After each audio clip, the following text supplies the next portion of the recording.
අයිබෝවන් ඔයාලා දැකලා ඇති මෙන්න මේ වගේ කුරුල්ලෝ කරන්ට් වයර් වල කිසිම ආපදාවක් නැතුව වහලා ඉන්නවා.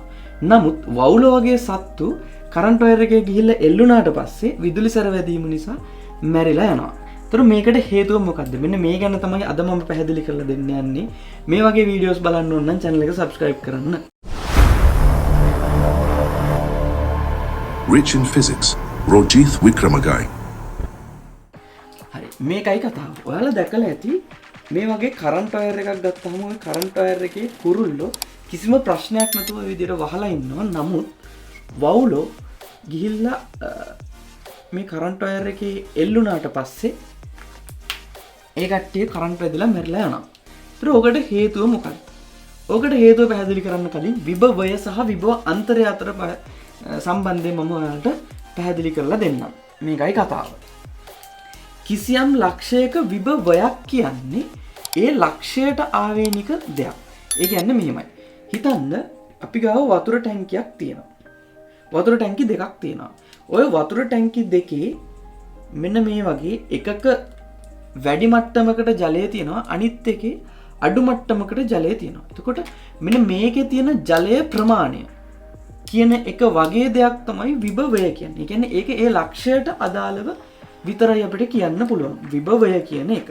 ඒතර මේකෙත් මේ ටැංකියට අදාළව තමයි මේ ටැංකියේ ජල මට්ටම. මේ ටැංකියේ ජල මට්ටම. මේ වගේ විභවයත් අපිට කියන්න පුළුවන්. එතකොට මම මේ දෙන්නව මෙන්න මේ විදිහට සම්බන්ධ කරනවා මේ වගේ නලයකින්. මේ වගේ නලයකින් සම්බන්ධ කරාම මොකද වෙන්නේ? එතකොට ඔයාලට තේරෙනවා මෙන්න මෙතන ඉඳලා මෙතෙන්ද ජලය ගලාගෙන යනවා. ඒ කොහොමද? මෙතන ජල මට්ටම වැඩි, මෙතන ජල මට්ටම අඩු. එහෙනම් වැඩි තැන ඉඳලා අඩු තැනට ජලය ගලාගෙන යනවා. මෙන්න මේ දෙන්නගේ ජල මට්ටම් සමාන වෙනකල්. එතකොට ඔන්න ඔය විදිහට තමයි විභවය සහ විභව අන්තරයත් සම්බන්ධ වෙන්නේ. මෙතන ජල මට්ටම් දෙක අතර වෙනසක් තියෙන නිසා මේකේ ඉඳලා මේකට ජලය ගලාගෙන ගියා. ඔන්න ඔය විදිහට කිසියම් ලක්ෂ දෙකක් අතර විභව අන්තරයක් තිබ්බොත් තමයි ඒ හරහා ධාරාවක් ගලාගෙන යන්නේ. නමුත් එක විභව සමාන ලක්ෂ දෙකක් අපි ගත්තොත් එහෙම එක සමාන විභවය තියෙනවා නම් ඒ අතර ධාරාවක් ගැලීමක් සිදු වෙන්නේ නැහැ. ඒතර අපි දන්නවා විදුලිය අපිට ලැබෙන්නේ සම්ප්‍රේෂණ පද්ධතිය හරහා. විදුලි සම්ප්‍රේෂණ පද්ධතිය හරහා. එතකොට විදුලි සම්ප්‍රේෂණ පද්ධතිය හරහා අපිට ඔන්න ඔය වගේ කේබල් තුනක වයර්ස් තුනක සාමාන්‍යයෙන් 11 කිලෝවෝල්ට් 33 කිලෝවෝල්ට් ඔය වගේ ඉතා විශාල විභව අන්තරයක් යටතේ සම්ප්‍රේෂණය වෙන එන කරන්ට් එක මෙන්න මේ වගේ ට්‍රාන්ස්ෆෝමරයක් හරහා ස්ටෙප් ඩවුන් ට්‍රාන්ස්ෆෝමරයක් එහෙම නැත්නම් අවකර පරිණාමකයක් හරහා අඩු වෝල්ටීයතාවයකට පත් වෙනවා. අඩු වෝල්ටීයතාවයකට පත් වෙනවා. ඒ කියන්නේ මෙන්න මෙහෙමයි.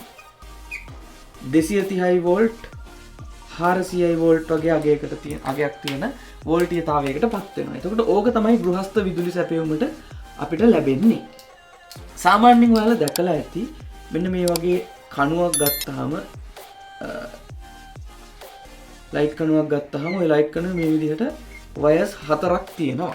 ඒතර ඔය වයර්ස් 4 එන්නේ මෙන්න මෙතනින් මේ ස්ටෙප් ඩවුන් වෙලා එන එහෙම නැත්නම් වෝල්ටීයතාව අඩු වෙලා එන මෙන්න මේ ලයිව් වයර් 3 සහ නියුට්‍රල් වයර් එකක්. ඒතර මේ ෆේසස් තුනක කරන්ට් එක තමයි එන්නේ. ඒතර ඒ ලයිව් වයර්ස් 3 සහ නියුට්‍රල් වයර් එකක් තමයි ඔය විදුලි රැහන් පද්ධතියේ එන්නේ. එතකොට මෙන්න මේ ලයිව් වයර්ස් දෙකක් අතර වෝල්ට් 400ක විභවාන්තරයක් සහ මේ ලයිව් වයර් එකක් සහ නියුට්‍රල් වයර් එක අතර වෝල්ට් 230ක විභවාන්තරයක් උතන තියෙනවා. ඒතර ඔන්න ඔය විභව අන්තරය නිසා තමයි මේ වවුලගේ ඇඟ හරහා ධාරාවක් ගලන්නේ. වවුල ගිහිල්ලා උඩ වයර් එකේ එල්ලුණාට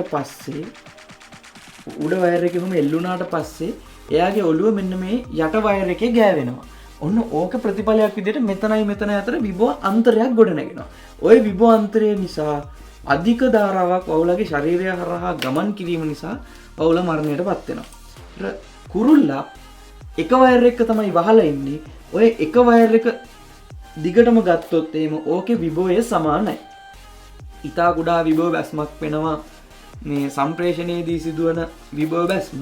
මෙයාගේ ප්‍රතිරෝධය නිසා ඇති වෙන එක. ඒක නිසා මෙයාට මෙයාගේ කකුල් දෙක අතර ඒ වෙනස නිසා කරන්ට් එකක් වදින්න බෑ.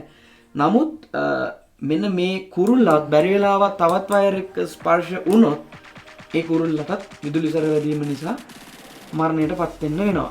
එතකොට ඔයාලා හොඳට මතක තියාගන්න ඔයාලා ලණුවක් එහෙම නැත්නම් නූලක් මොකක් හරි ලීයක් වගේ දෙයක් මේ වගේ කරන්ට් වයර් එකක් ස්පර්ශ කරාට පස්සේ ඔයාලා පොළවේ ඉඳලා ඔය කරන්ට් වයර් එක ස්පර්ශ කරද්දී ඔයාලගේ පොළවේ විභවය පාද පොළවේ තියෙන නිසා විභවයේ බිඳුවේ තමයි තියෙන්නේ. ඒතර අපි දන්නවා පොළවේ විභවයේ බිඳුවයි. එතකොට ඔයාලා බැරි වෙලාවත් මෙන්න මේ වගේ සන්නායක ද්‍රව්‍යයක් එහෙම නැත්නම් තෙතමනේ තියෙන ලීයක් වුණත් ප්‍රශ්නයක් නැහැ.